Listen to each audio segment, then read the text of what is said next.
சொத்தை நான் நினைத்தால் யார் விருப்பப்படுபவருக்கு யாருக்குனாலும் கொடுக்கலாம், ஆனால் வக்ஃபுக்கு கொடுக்க கூடாது. இதான் இந்த சட்டம். இந்த சட்டமே இப்படி வேற எந்த சரத்தையும் போக வேண்டாம்.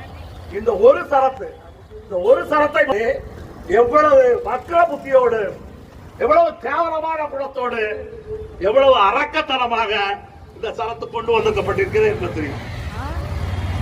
மறுபுறத்திலே சரத்திலே இருக்கக்கூடிய பல விஷயங்கள், இந்த சொத்துக்களை பராமரிக்க அமைக்கக்கூடிய அந்த குழுவிலே இஸ்லாமியர்களை விட பிற மதத்தை சார்ந்தவர்கள் தான்.